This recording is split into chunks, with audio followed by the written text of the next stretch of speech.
합의안에 대한 조합원 찬반 투표를 실시했습니다. 노사 모두 가결을 기대하고 있는 가운데 결과는 내일 새벽에 나올 것으로 보입니다. 울산공업센터 50주년 기념 타임캡슐에 담길 수장품이 확정됐습니다. 시청 광장에 배설된 타임캡슐은 공업센터 100주년 기념일에 개봉됩니다. 울산 지역에서 발견된 수많은 공룡 발자국 화석들이 그대로 방치되면서 훼손되거나 사라지고 있습니다. 그 실태를 고발합니다. 미국 중서부와 흑해 연안의 가뭄으로 올 연말 국내 사료값도 크게 오를 전망입니다. 산지 속가 하락으로 어려움을 겪고 있는 축산 농가들이 도산 위기로 내몰리고 있습니다. 전국적인 관광 명소로 자리 잡은 울산대공원이 대대적인 시설 확장에 나섭니다. 장미원과 앵무새 정원은 전국 최고의 시설로 꾸며집니다. 통합진보당이 사실상 분당 수순에 들어갈 것으로 관측되면서 울산에서도 탈당이 잇따를 것으로 보입니다.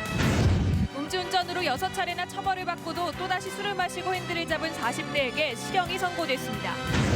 미성년자와 성매매한 사실을 알리겠다며 대기업 회사원을 협박해 수천만 원을 뜯어낸 10대 등 2명이 경찰에 구속됐습니다. 여러분 안녕하십니까? 9월 3일 월요일 UBC 프라임 뉴스입니다. 현대자동차 노조가 올해 임금 협상 잠정 합의안에 대한 조합원 찬반 투표를 실시했습니다. 네, 잠시 뒤 9시쯤 개표가 시작된다고 하는데요. 현장에 나가 있는 취재 기자 연결합니다. 윤경재 기자 전해주시죠. 현대자동차 노사의 임금 협상 잠정 합의안에 대한 찬반 투표가 실시됐습니다. 투표는 전국 4만 5천여 명 조합원을 상대로 오늘 오전 6시부터 낮 12시까지 진행됐습니다. 오후 6시 전국의 투표함이 울산 공장으로 대부분 도착했고 개표는 잠시 뒤인 9시쯤 시작될 예정입니다. 아직 서울에서 투표함 하나가 도착하지 않아 개표 시작이 다소 지연되고 있습니다. 현장 분위기는 긍정적입니다. 노사는 이번 잠정안에서 사상 최대 규모의 임금 인상과 주간 연속 2교대제의 합의에 가결 가능성을 높게 보고 있습니다.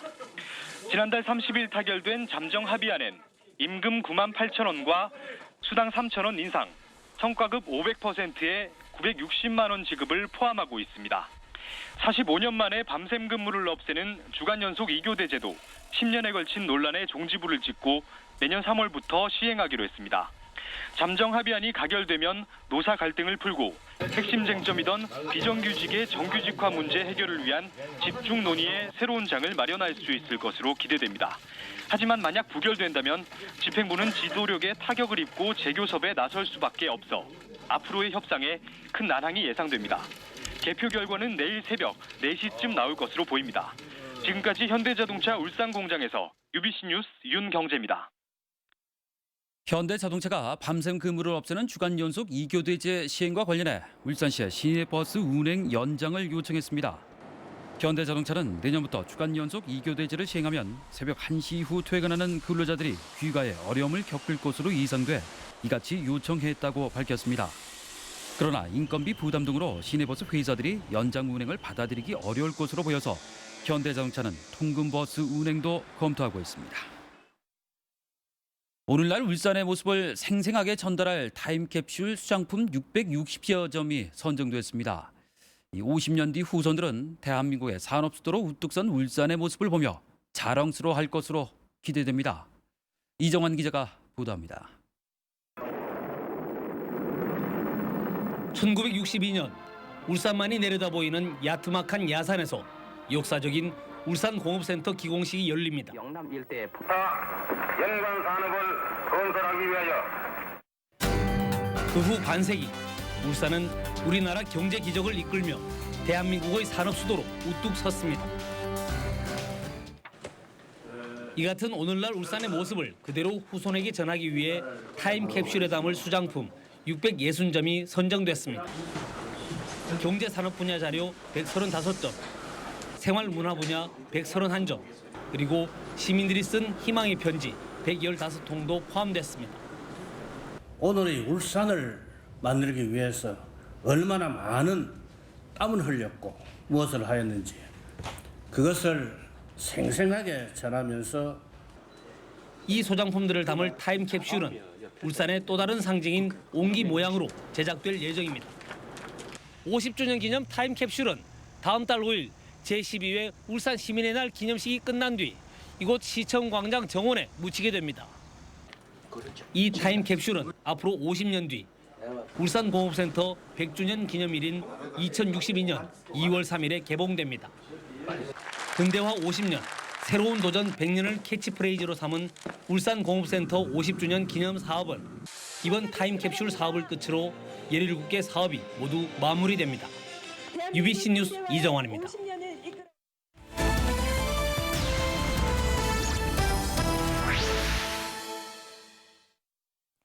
지난 2007년 용현 방파제에서 발견된 공룡 발자국 화석인데요. 보존 대책 없이 방치하는 사이 최근 어디론가 사라졌습니다. 이외 울산에서는 천여 개의 공룡 발자국 화석이 발견됐는데요. 하지만 대부분 관리가 안 돼 훼손되거나 사라지고 있습니다. 김규태 기자가 집중 취재했습니다. 바위에 큼지막한 발자국 모양의 문양이 새겨져 있습니다. 가로 세로 30cm 크기의 공룡 발자국으로 추정됩니다. 한국공룡연구센터는 이번에 발견된 화석이 1억 년 전 중생대 백악기 시대에 날개 달린 공룡이라고 밝혔습니다. 다리 길이를 환산할 때 발자국 길이의 4배 내지 5배다 이래 이야기하거든요. 5년이 지난 지금 어떻게 관리되고 있는지 찾아가 봤습니다. 공룡 발자국이 있었던 자리입니다. 보시는 것처럼 공룡 발자국은 이미 사라지고 없고 공구를 이용해 깨트린 흔적만 남아 있습니다.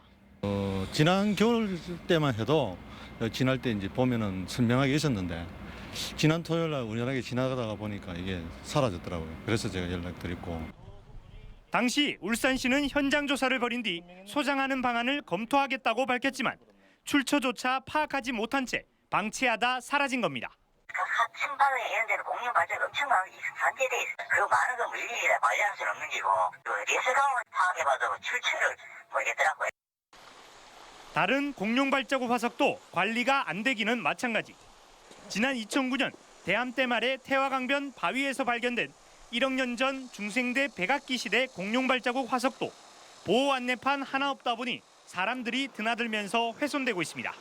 이 바위에서는 공룡이 알을 품은 것으로 보이는 포란 자리와 새끼 공룡의 배설물도 울산에서 처음으로 발견돼 큰 관심을 끌었습니다. 특히 대곡천 계곡에서 발견된 400여 개의 공룡 발자국은 댐이 만들어지면서 아예 수몰됐습니다. 지금까지 울산에서 발견된 공룡 화석은 1000여 개. 공룡 발자국 화석을 잘 관리해 축제까지 여는 다른 지역과 비교할 때 달라도 너무 다른 울산시의 모습입니다. UBC 뉴스 김규태입니다. 미국 중서부와 흑해 연안의 가뭄으로 올 연말 국내 사료값도 크게 오를 전망입니다. 산지 속값 하락으로 어려움을 겪고 있는 축산 농가들이 도산 위기로 내몰리고 있습니다. 이다루 기자가 취재했습니다. 지난 2007년 정년 퇴임을 하고 귀농한 뒤로 6년째 소를 키우고 있는 이준호 씨. 요즘 같아서는 당장이라도 소 키우는 일을 그만두고 싶습니다. 자고 나면 사료값이 천정부지로 치솟아 적자를 메울 방법이 없기 때문입니다. 지금은 포대당 11,000원을 넘고 있고 소값은 계속 떨어지고 있으니까 적자로 더 이상 소 사육은 포기 단계입니다.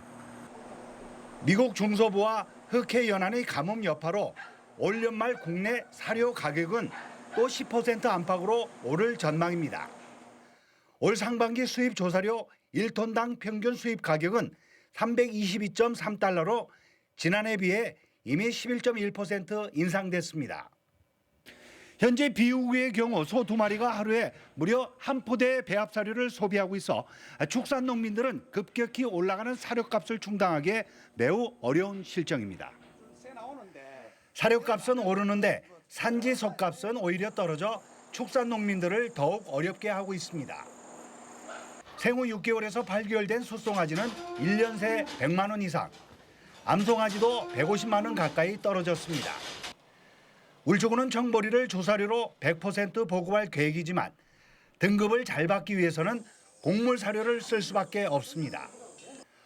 올 연말 사료 대란을 앞두고 특단의 지원 대책이 나오지 않는다면 도산하는 축산 농민이 속출할 것으로 보입니다. UBC 뉴스 이다루입니다.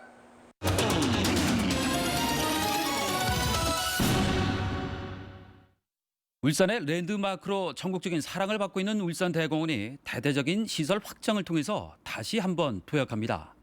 이 장면과 앵무새 공원을 전국 최대 규모로 확장하고 범퍼카 시설도 들어섭니다. 조윤호 기자가 보도합니다.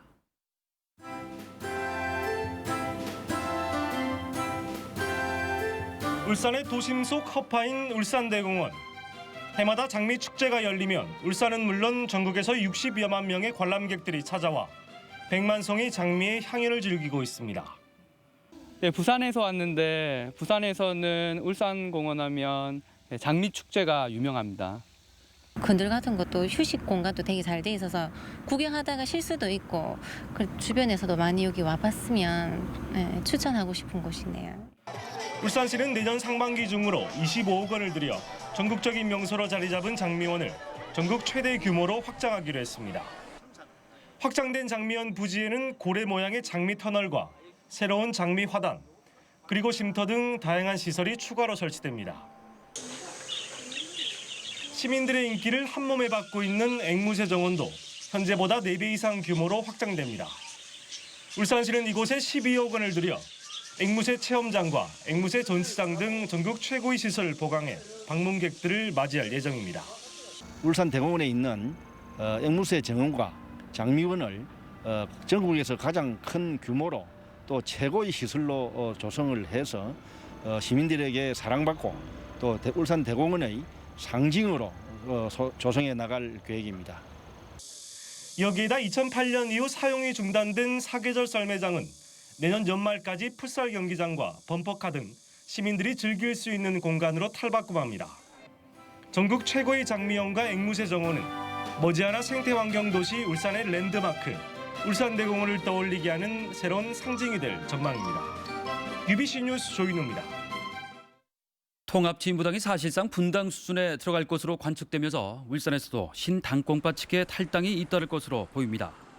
통합진보당 신당공파 측은 내분 봉합책을 논의할 예정이던 최고위원회가 무산되면서 질서 있는 퇴장만 남은 상황이라며 울산에서도 조만간 계파별 집단 탈당을 검토할 것이라고 밝혔습니다. 특히 노동계의 핵심인 현대자동차 노조에서도 통합진보당의 분당이 결정되면 상당수 현장 조직들이 집단 탈당에 나설 것으로 보입니다. 추석을 앞두고 대형마트 의무 휴업에 대한 논의가 다시 일고 있습니다. 동구는 지난 3월 조례를 개정한 뒤 6개월의 유예 기간이 지났다며 이번 달부터 둘째 주와 넷째 주 일요일 대형마트 의무 휴업을 시행한다고 밝혔습니다. 북구 역시 의무 휴업 재시행을 준비하고 있는 가운데 중구는 조례를 부결시켰고 남구와 울주구는 의무 휴업 조례 개정에 소극적이어서 5개 구군이 동시에 의무 휴업을 시행해야 한다는 중소상인들과 마찰이 예상됩니다. 지난달 31일 개장한 코스트코 울산점에 지난 3일 동안 1만 명이 넘는 고객이 몰리는 등 대성공을 거둔 것으로 나타났습니다. 지역 유통업계에 따르면 코스트코 개장 이후 하루 평균 3,000명이 넘는 고객이 매장을 찾았으며 하루 평균 매출도 10억 원 이상을 기록했습니다. 또 울산 지역 회원 가입자 수도 2만 명을 돌파했습니다. 이런 가운데 지난달 29일부터 4개 중소상인 단체가 코스트코 울산점에서 무기한 천막 농성에 들어가 양측의 갈등은 계속되고 있습니다. 한국보건사회연구원 조사 결과 울산의 인구 10만 명당 의사 수는 131명으로 서울의 절반 수준에 불과한 것으로 나타났습니다. 이 같은 수치는 16개 시도 가운데 경북에 이어 두 번째로 적은 것으로 전국 평균인 178명보다도 47명이나 적었습니다. 한편 전국 보건의료기관에 근무하는 의사 87,400명 가운데 48.7%가 수도권에 집중돼 있는 것으로 나타났습니다. 태화루를 울산의 랜드마크로 만들기 위해서는 주변 경관을 개선해야 한다는 주장이 제기됐습니다. 울산발전연구원 변일용 박사는 이슈 리포트를 통해 태화루 건립 부지 주변에 고층 건물과 일반 주택이 밀집돼 경관이 좋지 않기 때문에 태화루 복원 의미가 퇴색될 수 있다고 주장했습니다. 변 박사는 태화루 주변 업무시설 옥상의 대형 광고판과 피난 계단 그리고 주차타워 등을 우선적으로 개선하고 태화루 경관 관리 조례를 제정해 지속적으로 관리해야 한다고 강조했습니다. 노조 탄압을 이유로 7일째 총파업을 벌여온 민주노총 소속 플랜트 건설 노조가 오늘 파업을 중단하고 업무에 복귀한다고 밝혔습니다. 플랜트 건설 노조는 노조의 요구가 수용돼 파업을 해제하기로 했다며 오는 6일쯤 기자회견을 갖고 플랜트 업체들이 노조 요구안을 잘 이행해 줄 것을 재촉구할 것이라고 덧붙였습니다. 민주노총 플랜트 노조는 최근 플랜트 업체들이 민주노총 조합원 대신 한국노총과 국민노총 조합원에게만 일거리를 준다며 크게 반발해왔습니다. 울산지법은 오늘 가짜 석유를 만들어 판매한 41살 윤모 씨에게 징역 1년을, 32살 손모 씨는 징역 6월에 집행유예 3년, 사회봉사 160시간을 각각 선고했습니다. 윤 씨는 지난 5월 경주의 한 가건물에서 가짜 석유 제품 4만 리터, 4,100만 원 상당을 제조해 손 씨 등에게 판매한 혐의로 기소됐습니다. 6차례나 음주운전으로 처벌을 받고도 또다시 술을 마시고 핸들을 잡은 40대에게 실형이 선고됐습니다. 울산지법 제3형사부는 오늘 도로교통법 위반 혐의로 기소된 47살 김모 씨에게 징역 6월을 선고했습니다. 김 씨는 지난 5월 면허 없이 울산 시내도로에서 혈중 알코올 농도 0.156% 상태에서 승용차를 몰다 경찰에 적발됐습니다. 남부경찰서는 오늘 미성년자와 성범죄한 사실을 회사에 알리겠다고 협박해 금품을 뜯어낸 29살 서모 씨와 19살 장모 양을 붙잡아 조사하고 있습니다. 장 양은 지난해 6월 인터넷 채팅 사이트를 통해 만난 회사원 48살 정모 씨와 성관계를 가진 뒤 회사에 알리겠다고 협박해 10차례에 걸쳐 3,600만 원을 뜯어내 서 씨와 나눠 가진 혐의를 받고 있습니다. 중부경찰서는 오늘 금은방에서 목걸이 등 귀금속을 훔쳐 달아난 17살 김모근 등 10대 3명을 붙잡아 조사하고 있습니다. 이들은 지난달 21일 중구 성남동의 한 금은방에서 목걸이를 구입하는 척하다 목에 걸고 달아나는 등 2차례에 걸쳐 500만 원 상당의 귀금속을 훔친 혐의를 받고 있습니다. 경찰은 수차례 절도 전과가 있는 이들이 유흥비 마련을 위해서 범행을 저지른 것으로 보고 공범 1명을 쫓고 있습니다. 다음은 간추린 뉴스입니다. 민주통합당 울산시당은 오늘 기자회견을 갖고 울산시가 울산보도연맹 희생자 유족회와 약속한 추모탑 건립에 하루빨리 나설 것을 촉구했습니다. 또 100만 명에 이르는 한국전쟁 당시 집단 희생자 유가족에 대한 추도 사업과 재발 방지 대책 등 후속 조치들도 차질 없이 추진해 줄 것을 요청했습니다. 통합진보당 울산시당은 오늘 기자회견을 갖고 비례대표 경선을 둘러싼 검찰 수사가 무차별적으로 진행되고 있다며 수사 중단을 촉구했습니다. 통합진보당은 검찰이 변호사 선임 권리 등 의무적인 고지도 없이 녹취를 자행하고 법적 근거도 없는 전화와 문자로 검찰 출석을 요구하고 있다고 주장했습니다. 제5기 울산시 환경정책위원회가 오늘 위원 위촉식을 갖고 본격적인 활동에 들어갔습니다.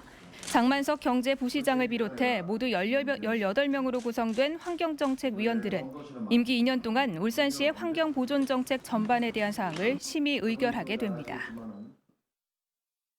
울주군 공무원과 육군 7765 부대 장병들은 오늘 두동면 봉계리 상월평 일대 들녘에서 태풍 피해 복구 작업을 벌였습니다. 울주군에서는 태풍 볼라벤과 댐빈의 영향으로 온산의 산평들 0.1헥타르 등 모두 2.7헥타르의 논이 피해를 입었습니다. 울산지방 가을이 느껴지는 날씨입니다. 성경 캐스터, 내일은 날씨 어떤가요? 네, 선선한 바람이 여름과는 확연히 다르죠. 그야말로 가을 날씨입니다. 이런 가을 날씨의 특징 중 하나가 바로 큰 일교차인데요. 오늘만 해도 아침 최저 19.5도, 낮 최고 28.9도로 10도가량의 기온 차이가 발생했습니다. 이럴 때 건강 잃기가 쉬운데요. 앞으로 건강 관리에 각별히 유념하시기 바랍니다. 내일도 일교차가 꽤 크겠습니다. 아침 최저 20도로 출발해서 낮 최고 28도가 되겠습니다. 내일도 종일 구름 많은 날이 이어지겠고요. 밤부터는 차차 흐려지겠습니다. 수요일인 모레 비 예보가 있습니다. 아침부터 낮 사이에 5에서 최고 20mm의 비가 예상됩니다. 참고해 보시기 바랍니다. 다음은 자세한 전국 날씨입니다. 내일 중부지방 흐리고 오후부터 비가 오는 곳이 많겠습니다. 낮 최고 서울 26도, 청주 29도 등으로 오늘보다 조금 낮겠습니다. 광주와 전주에도 내일 오후부터 비가 예상됩니다. 한낮 기온 광주 28도, 대구 30도 등으로 오늘과 비슷하거나 조금 낮겠습니다. 영남 지방은 오후부터 흐리다가 모레 새벽부터 비가 시작될 전망입니다. 낮 최고 29도 안팎으로 오늘보다 조금 낮겠습니다.